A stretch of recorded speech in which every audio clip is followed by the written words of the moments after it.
예, 6월 12일 모닝 미팅 시작하겠습니다. 예, 주간 투자 전략 노동길 연구원입니다. 네, 안녕하십니까. 주식시장 프리뷰 발표 드리겠습니다. 밤사이에 미국 주식시장이 코로나19의 2차 감염 확산 우려로 하락했습니다. S&P 500은 5.9%, 나스닥 지수 5.6% 하락을 했는데요.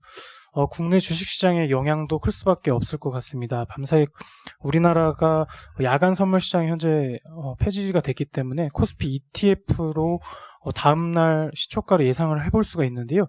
코스피 ETF가 5.5% 하락했습니다. 이제 원달러 환율의 하락과 전일에 우리나라 주식시장 약세를 고려하면 한 3%대 임팩트가 있을 것 같습니다. 밤사이에 이 아시아 주요국 주식시장도 하락 마감했는데요. 중국과 홍콩 지수가 각각 1에서 2% 하락했고, 일본의 선물 지수가 2.9%, 그리고 대만이 1.6% 하락했습니다. 이에 따라서 금일 아시아 주요국 주식시장의 하락세 출발 가능성이 현재 높은 상황입니다. 이렇게 주가가 하락했던 이유는 바로 주별로 미국이 경제활동 재개에 나서고 있는 가운데 6월 10일 기준으로 텍사스의 신규 확진자가 2,500명으로 코로나19 확산세 이후로 최고치를 기록을 했기 때문입니다. 현재 멕시코와 접경 지역에 있는 주별로 영향이 조금 있는 상태인데 캘리포니아주를 비롯해서 플로리다 그리고 애리조나 같은 주에서도 현재 코로나19 확산세가 늘고 있는 상황입니다. 현재 미국의 전체 확진자 수는 계속적으로 감소하고 있는 상황인데요. 이렇게 경제활동을 재개한 일부 주에서 감염이 늘고 있다는 점은 경제활동 재개가 2차 유행으로 이어지는 것이 아닌가에 대한 우려를 키울 수가 있습니다. 다만 이 밤사이 문우신 재무장관 같은 경우 이런 상관관계를 좀 부인하는 모습들이 좀 나타났습니다. 이에 따라서 코스피 지수도 영향을 받을 수밖에 없는데요. 다음 주에 코스피 주간매는 2050에서 2130포인트대에서 등락을 전망을 합니다. 투자 전략 측면에서는 미국의 성장률 관련 의구심이 계속 부상하고 있고 감염병 2차 확산 우려가 있다는 점에서 외국인 투자자들의 코스피 순매도 강도 최근에 좀 약화되고 있습니다만 아직 순매수로 전환하기까지는 조금 시일이 걸릴 것 같다고 생각을 하고 있습니다. 이에 따라서 우리나라에서는 방어주 관련된 종목들이 상대적으로 수익률 키 맞추기에 나설 수가 있을 것 같고, 코로나19의 확산세 국면에서 상대적으로 수익률이 좋았던 헬스케어 소프트 업종에 대한 관심도 다시 한번 불거질 수 있다고 판단하고 있습니다. 이상입니다. 예, 이어서 MNBM 빠져 있는데 미국 시장 코멘트 김한 연구원입니다. 예, 어저께 미국장 급락했다는 코멘트 드리도록 하겠습니다. 어저께 미국 주가 지수는 이제 5%대에서 6%대 하락 마감했고요. 그리고 업종별로는 이제 항공업이라든지 여행 관련 업종, 그리고 경기 민감 업종들이 큰 폭으로 하락하는 모습들이 나타났습니다. 최근에 이제 미국 주시장의 흐름들을 좀 봐주시면은 5월달 그 고용 지표가 좀 서프라이즈를 기록한 이후에 경기 개선에 대한 기대감들이 좀 높아지면서 경기 민감 업종들이 좀 많이 올랐었는데, 그거 중심으로 좀 주가가 빠졌다라고 좀 봐주시면 될 것 같고요. 어저께 주가가 빠졌던 이유는 크게 두 가지 정도로 판단이 가능할 것 같습니다. 전일에 있었던 이제 연준의 느린 경기 회복세를 확인했었고요. 그리고 일부 지역에서 코로나 재확산에 대한 우려들이 좀 불거지는 모습들이 나타났습니다. FOMC 회의 같은 것들은 어저께 계속 말씀을 드렸지만, 특히 이제 고용 지표가 느린 회복세를 보일 것이다라고 언급들을 하면서 시장에서 일부 좀 반영했었던 빠른 경기 회복에 대한 기대감들을 낮추는 그런 발언들이 좀 있었고요. 그리고 어저께부터 계속 좀 얘기가 나왔었던 미국 일부 지역에서 코로나 재확산세가 다시 좀 우려가 되고 있습니다. 특히나 이제 텍사스라든지 플로리다, 캘리포니아 같은 이제 경제 규모가 큰 지역에서 2차 유행들이 좀 높아진 가능성들이 높아졌다라는 언급들이 좀 나오면서 투자 심리들을 좀 악화시키는 그런 모습들로 나타났습니다. 향후에 이제 주가에 대한 전망들을 좀 말씀드리면은, 아무래도 경기 회복세들이 부진하고 코로나 사태가 좀 재확산될 경우에는 주가에 대한 변동성이 재차 확대될 수 있는 여지들은 분명히 높아졌습니다. 특히나 이제 밸류에이션들이 상당히 높아진 상황들이기 때문에 어떤 속도에 대한 부담들도 높아진 것들은 확신한 그런 모습들인데요. 다만 이제 연준이라든지 정부의 경기 부양책 의지를 재확인했다라는 점이 중요할 것 같습니다. 연준 같은 경우에는 이제 저금리 기조들을 좀 유지하는 그런 상황들이고, 그리고 만약에 2차 팬데믹 우려가 좀 높아졌을 경우에는 전일 FOMC 회의에서도 언급됐듯이 수익률 제어 정책에 대한 어떤 언급들이 조금 더 빨라질 가능성들도 있다라고 좀 보고 있고요. 그리고 어저께 이제 미국 행정부에서도 얘기했던 것처럼 이제 추가적인 재난기지원금을 지급하는 그런 언급들이 나오고 있습니다. 아무래도 이제 7월 말로 주당 $600 수준의 이제 추가 실업수당 지급 종료했다는 것들 것들에 따른 충격을 좀 완화시키려는 그런 의지다라고 좀 보여지고 있고요. 이와 더불어서 이제 트럼프 대통령이 얘기했었던 급여세 인하 가능성들도 다시 한번 논의가 될 그런 가능성들이 있습니다. 이런 이제 정책 당국의 의지들을 좀 확인해 본 결과 이제 주가 지수에 대한 급락 가능성은 저희는 아직까지는 좀 제한적이다라고 좀 보고 있고요. 다만 이제 2차 팬데믹에 대한 우려들은 남아있기 때문에 경기 민감 업종보다는 상대적으로 이제 실적 전망이 견조하고 저금리 수혜를 받을 수 있는 성장주 중심의 어떤 포트폴리오 전략이 좀 유효하겠다라고 말씀드리고 있습니다. 이상입니다. 추가 조정 가능성 낮다고 말씀하셨는데 솔직히 그동안 가파르게 올라오는 밸류에이션이 낮은 수준도 아니고 이제 처음 빠지는 건데 여기서 뭐 한 번 빠지고 난 다음에 다시 올라간다 이렇게 보기엔 힘든 거잖아요. 솔직히 뭐 S&P 기준으로 밴드를 갖다가 2600 수준으로 좀 2800 수준으로 좀 낮춰야 되는 거 아닌가 좀 그런 생각인데 어떻게 생각하시나요? 일단은 그 팬데믹 우려가 계속 불거졌을 경우에는 주가의 추가 조정은 여전히 그 가능성은 높다라고 좀 보고 있는데요. 일단 그럼에도 불구하고 정책 당국에서 여전히 좀 그 경기 부양에 대한 의지들을 보여주고 있다라는 것들이 좀 중요할 것 같고, 그리고 업종 단에서의 이제 차별화가 흐름들이 좀 나타날 것 같습니다. 뭐 나스닥 같은 경우에서는 성장주 중심이다 보니까 저금리 수혜를 받을 수 있는 어떤 그 성장주 중심이기 때문에 나스닥 지수는 좀 상대적으로 견조한 흐름들 이어갈 수는 있겠지만 S&P 500 같은 것들로 좀 말씀을 드리면은 경기 민감 업종들은 좀 그 주가는 좀 부진할 것 같고 상대적으로 IT 업종 같은 것들은 좀 견조한 흐름들 보이면서 주가는 어떤 추가적인 조정보다는 완만한 반등세가 좀 더 유효하지 않겠나라고 좀 보고 있습니다. 아무래도 성장주가 시총 비중들이 좀 높기 때문에 이런 흐름들을 좀 기대를 하고 있겠다라고 말씀드릴 수 있을 것 같습니다. 어제 좀 까리했던 게 이게 장이 폭락하면은 원래 이제 안전자산 같은 경우는 금, 은, 비트코인 이런 거 같이 좀 어떻게 카운터 밸런스 해야 되거든요. 근데 어제 막 금도 막 그냥 폭락하고 GDX 같은 경우도 막 6% 빠지고 했거든요. 그래서 그게 좀 3월 달에 공식 깨진 거잖아요. 다 빠질 때 그래도 금은 선방해야 되는데 다 무너지고 코인도 무너지고. 근데 지금 딱 어제 보니까 살짝 그런 그림이 나오더라고요. 그래서 그거 어떻게 생각하시는지. 일단은 어저께 뭐 금리 같은 것도 빠졌었는데 금은 그러니까 채권은 강세를 보였었는데 금은 좀 빠지는 그런 모습들이 나타났습니다. 아무래도 연준에서의 그런 어떤 경기 회복에 대한 그 불안감 같은 것들을 얘기하면서 그런 것들이 좀 반영하지 않았나라고 좀 판단이 되고 있고요. 그러면서 이제 그 긍정적으로 그나마 좀 작용했던 게 뭐냐면은 실업수당 청구 건수는 계속 좀 증가폭이 감소하는 추세이고, 그리고 경기에 대한 저점들을 일부 확인했다라는 것들은 시장에선 조금 긍정적으로 작용하지 않았나라고 좀 볼 수 있을 것 같습니다. 쉽지는 않겠지만 S&P 500 기준으로 뭐 조정을 받는다면 한 어느 선까지는 좀 저희가 열어놓고 접근을 해야 될까요? 일단은 뭐 회사에서도 지금 제공하고 있는 단기 저점이 2750선 수준이고요. 밸류에이션이 한 20배 정도로 내려오고, 그리고 EPS 그로스 같은 것들을 감안해 보면 2700 후반 내지는 2850선 정도가 하단이지 않겠나라고 좀 보고 있습니다. 예, 추가 질문 없으시면 헤지펀드입니다. 네, 헤지펀드 6월호 대신 발표드리겠습니다. 5월 말 기준 한국형 헤지펀드 설정이 29조 9천억 원 정도로 전월 대비 3,100억 원가량 감소를 했고요. 현재 216개 운용사에 2,940개 헤지펀드 운용 중입니다. 6페이지 보시면 이제 전략별로 수익률 정리가 되어 있는데 좀 주의 깊게 보실 것이 지금 공매도 금지 상황에서도 롱숏 전략 수익률 보시면 코스피 대비해서도 아웃퍼폼 한다는 거 보실 수 있고요. 공매도 금지에 따라서 숏 포지션 설정 축소가 롱숏 포지션 델타 플러스로 만든 영향이 있을 것이라고 추정 중입니다. 최근에 부동산 펀드들 관련해서 질문이 많아서 관련해서 작성을 했는데 10페이지 보시면은 부동산에 이제 직접적으로 투자하는 한국형 헤지 펀드는 사실 많지 않고요. 대부분 PDF 형태로 부동산에 투자를 하고 있는데 현재 한국형 헤지펀드 시장에서 PDF 전략 구사하는 펀드는 대략 700개에서 800개 사이로 추정이 되고 있고 규모는 6조 원가량으로 보시면 됩니다. 차지하는 비중은 계속해서 증가하고 있는데 한국형 헤지펀드 전체 시장 감소하는 와중에도 증가하고 있다는 것이 조금 특이점으로 보시면 될 것 같습니다. 최근에는 그동안 양호한 성과 기록했던 운용사들이 이제 트랙 레코드 바탕으로 다양한 전략으로 조금 더 구사를 하고 있고요.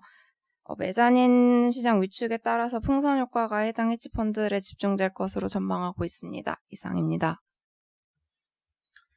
예, 산업기업 분석 넘어가서 유통섬유회복 이지영 위원입니다. 네, 하반기 전망 자료입니다. 지난번에 PPT로 나왔던 거 워드로 재발간한 거고요. 일단 올 하반기에 저희 섹터에 대해서 좋게 보고 있지는 않습니다.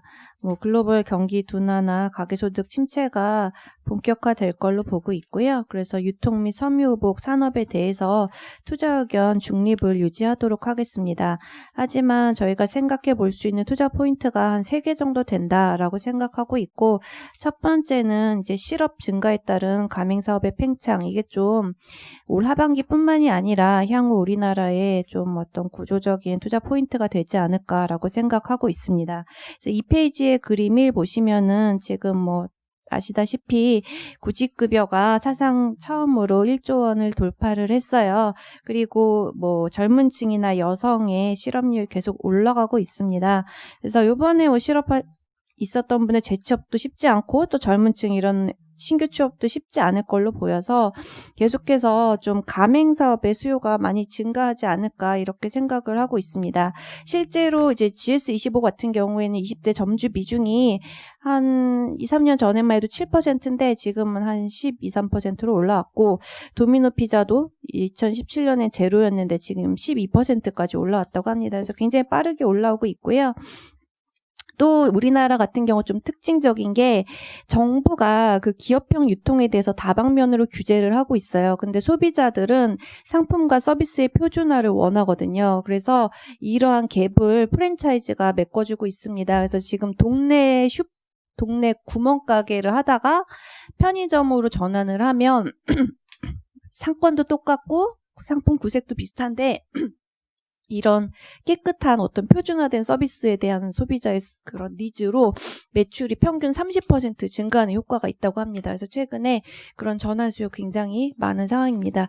그래서 이러한 이유로 올 한 해 가맹본부가 한 7% 증가하고 가맹 점포 수는 한 9% 정도 증가해서 이 산업이 한 10%에 가까운 고속성장 계속 이어갈 것으로 보고 있고요. 4페이지 그림 7에 있는 내용인데요.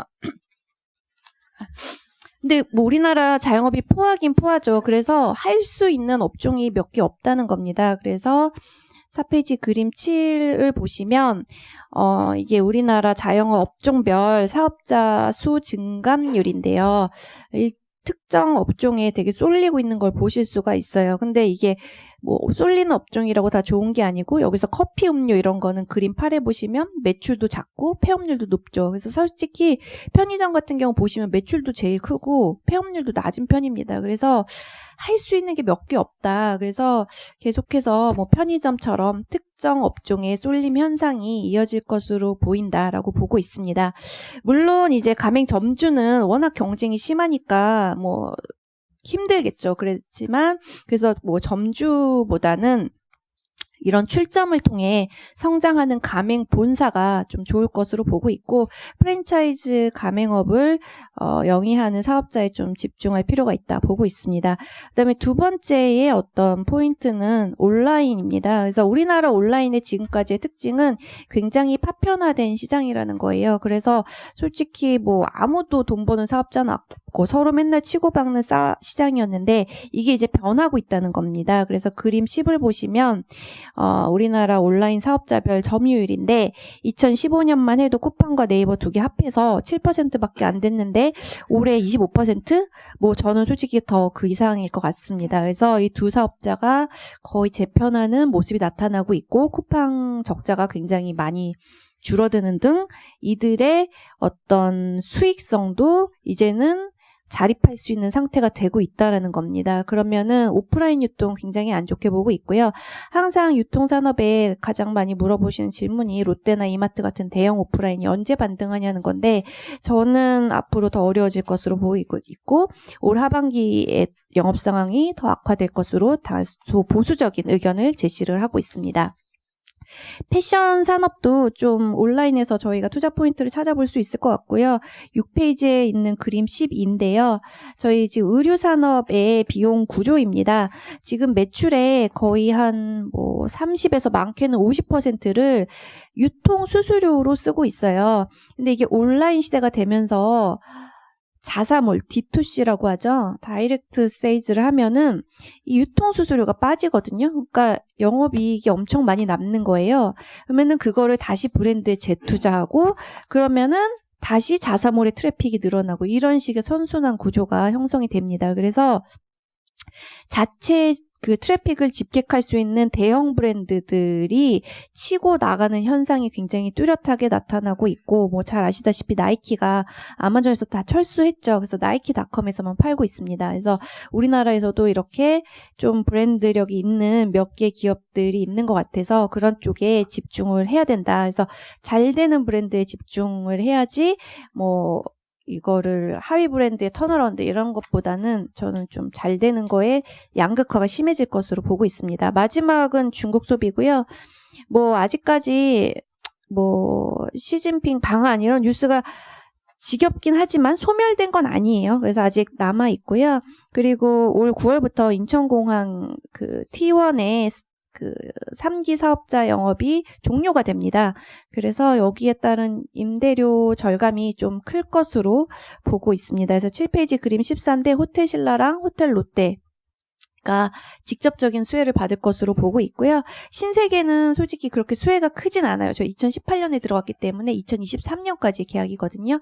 하지만 신세계도 최근에 너무 큰 적자를 버티지 못하고 철수를 검토하고 있다는 얘기들이 나오고 있어서 면세사업주들이 인천공항만 없어지면 뭐 트래픽이 돌아오던 말던 제 생각에는 2019년 이상의 실적이 나올 수도 있다. EPS 기준으로 보고 있어서 면세주도 지금 잃을 게 없다라고 보고 있습니다. 그래서 하반기 관심 종목으로 일단 첫 번째 GS 리테일 말씀드릴게요. 그래서 뭐 올해만 좋은 게 아니고 저는 앞으로 계속해서 가맹 사업이 좋을 것으로 보고 있고요. 동사 편의점만 가맹을 하는 게 아니고 SSM 뭐 그다음에 헬스앤 뷰티 스토어 뭐 이런 것들을 하고 있습니다. 그래서 앞으로 수혜를 중장기적으로 누릴 것이다 이렇게 보고 있고 그리고 뭐 모멘텀이 계속 이어질 것으로 보는 게 지금 여름 같은 경우에는 정부의 긴급재난지원금 수혜가 있고요. 또 내년에는 호텔 정상화 등이 있습니다. 그래서 GS 리테일 그래도 유통 중에서는 많이 아웃퍼폼을 해서 여기서 다 온 거 아니냐라는 이제 얘기를 많이 질문을 받는데 저는 모멘텀이 계속 이어지고 실적이 지금 추정치를 상회할 가능성이 있기 때문에 더 간다라고 의견을 좀 정리해서 말씀을 드리고요. 그 다음에 이제 종목은 호텔신라고요.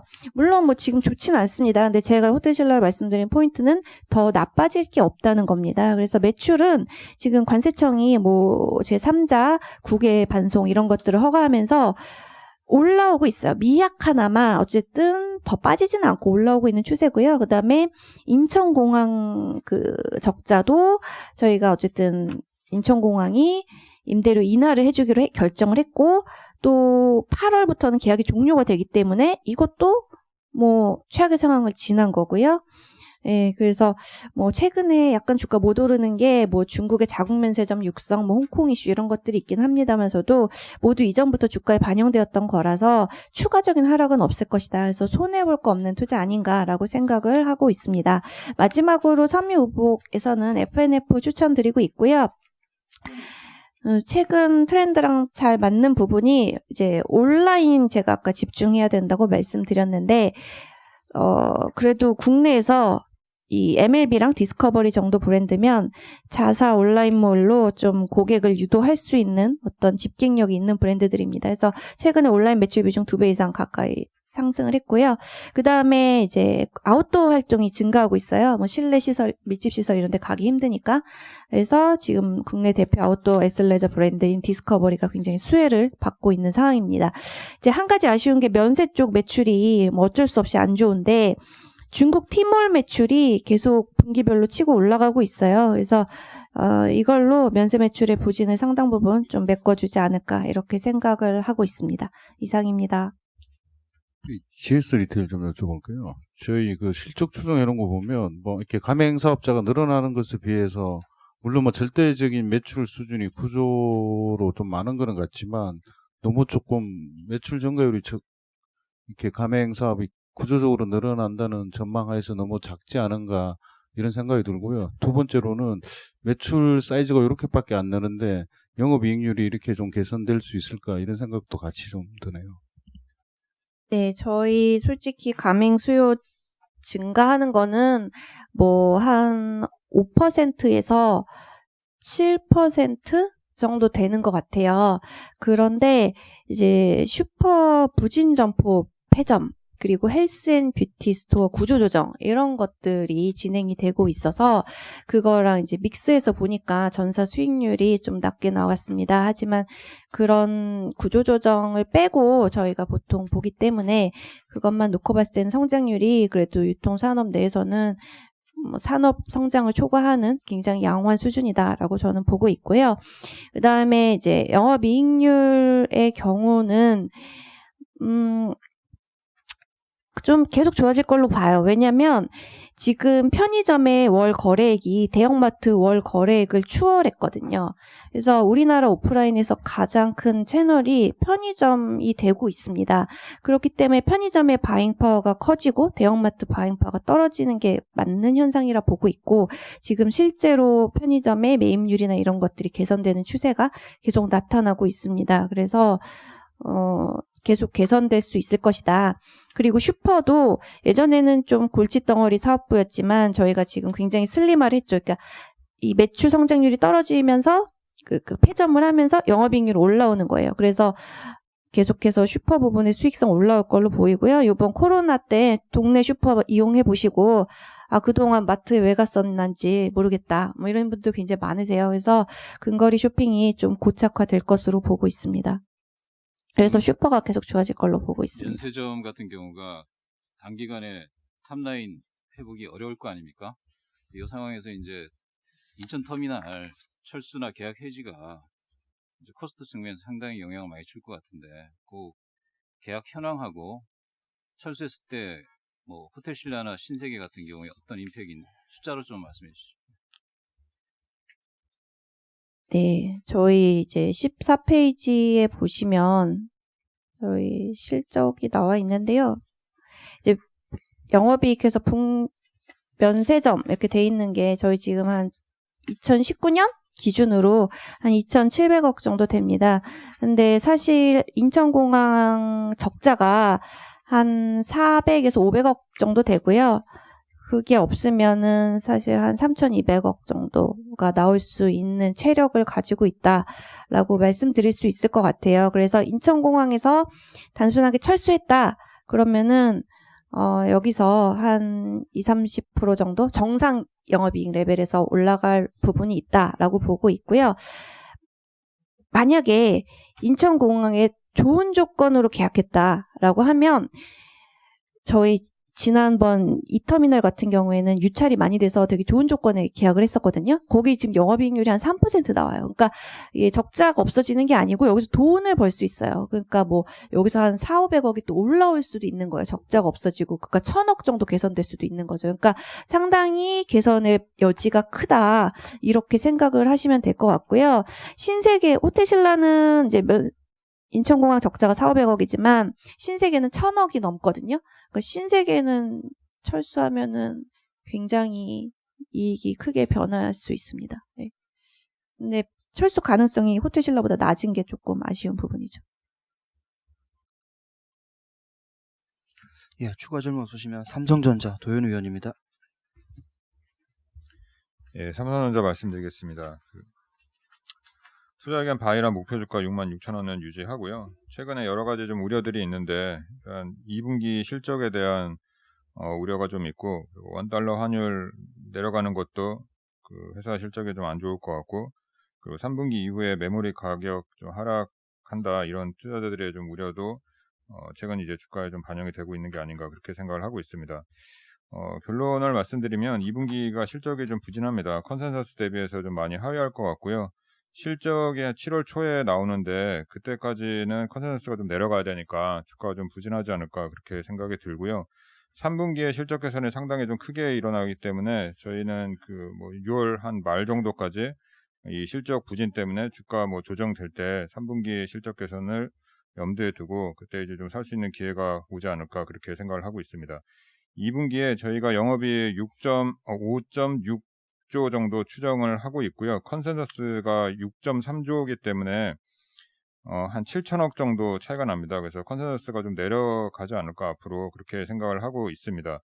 저희가 기존에 2분기에 디스플레이 애플에서 들어오는 일회성 이익이 한 8천억 정도 있다 이렇게 반영을 해놨는데 최근에 이제 체크를 해보면 이거 2분기에는 반영이 안 될 것 같고요. 한 3분기에 반영이 될 가능성이 좀 높지 않을까 그렇게 생각을 하고 있습니다. 이 반영 아예 없어지는 게 아니고 지연돼서 반영된다 이렇게 보시면 될 것 같아요. 삼성전자는 한 1조 이상 애플한테 달라고 하고 있고 애플은 뭐 한 8천억밖에 못 준다 뭐 이렇게 얘기하고 있어갖고 그 아직 협상이 좀 잘 안 되고 있고 그 사이에서 아마 결정되지 않을까 그렇게 생각이 됩니다. 2분기에 뭐 반도체는 양호합니다. 영업이익이 5.2조 나올 것 같아서 전분기 대비해서 30% 가까이 늘어날 것 같고 서버 디램 뭐 가격 한 20% 올라갔기 때문에 뭐 긍정적이고요. 실적이 안 좋은 거는 다 디스플레이랑 IM 때문이고요. 디스플레이에서 한 7천억 정도 적자 나고 뭐 LCD, OLED 다 안 좋습니다. 그리고 IM은 뭐 잘 아시겠지만 코로나 때문에 핸드폰이 워낙 안 팔리기 때문에 2분기에는 실적이 제일 부진하다 그렇게 생각을 하고 있습니다. 3분기가 좀 중요한데요. 3분기 저희가 영업이익 8.7조 원으로 55% 정도 개선된다 이렇게 보고 있고요. 반도체 최근에 3분기의 가격에 대해서 여러 가지 뭐 논란이 많습니다. 뭐 빠진다, 뭐 올라간다, 뭐 사람들마다 얘기가 다 다른데 저희가 파악하고 있는 거는 이제 많이 말씀드렸지만 서버는 한 2% 빠지고 모바일 플랫 나오고 PC가 한 1% 올라가서 블렌디드 ASP는 플랫 기록하지 않을까 그렇게 생각하고 있습니다. 그럼 출하량 늘어나니까 반도체는 3분기에 영업이익이 한 13% 정도 늘어나고요. 그리고 아까 그 말씀드린 디스플레이에서 들어오는 일회성 이익 그런 것들 반영해서 3분기 실적은 8.7조 원으로 개선이 상당히 크게 나오지 않을까 그렇게 생각을 하고 있습니다. 이상입니다. 지금 아까 2분기 말씀하신 게 결국 좀 일회성 이익이 3분기로 이연되는 효과만큼 빠지는 건가요? 아까 말씀하시기로는 지금 삼성이 1조고 애플이 8천억 이러면 중간 정도 수준. 저희가 얼마 잡아놓은 거예요? 지금 일회성 이익을 좀? 8천억 잡아놨습니다. 예, 이상 자료 발표를 마치겠습니다.